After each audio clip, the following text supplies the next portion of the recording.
వరకు కూడా మేము ఇవ్వడం జరుగుతుంది అని చెప్పేసి వాళ్ళు అంటున్నారు. అదంతా తప్పు. ఈ ఒక్క జాబితానే ఫైనల్ అని చెప్పేసి మేము అనుకుంటున్నాం. ఇదంతా బక్వాస్ జాబితా. కాబట్టి మళ్ళీ జనాలను మభ్యపెట్టడం గురించి, మళ్ళా జనాలను మిస్గైడ్ చేయడం గురించి మళ్ళీ దరఖాస్తులు చేసుకోమని అంటారు. నేను ఒక్క క్వశ్చన్ అడుగుతున్నా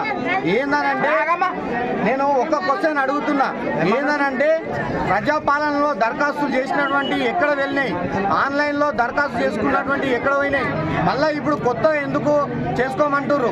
ఇదంతా ప్రభుత్వము జనాలను మభ్యపెట్టడం గురించే ఈ యొక్క సభను పెట్టిరని చెప్పేసి నేను ప్రగాఢంగా నమ్ముతున్నా. జనాలు కూడా ఈ మాయ మాటలు నమ్మి ఎవరు కూడా మోసపోవద్దు.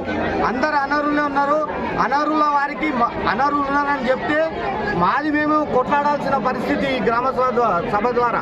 కాబట్టి అది దృష్టిలో పెట్టుకొని ఎవరు కూడా మోసపోవద్దు. ఇదంతా బేకార్ సభ, బేకార్ గ్రామ సభ, ఇది ఒక పార్టీ ప్రచార సభ అని చెప్పేసి నేను చెప్తున్నాను.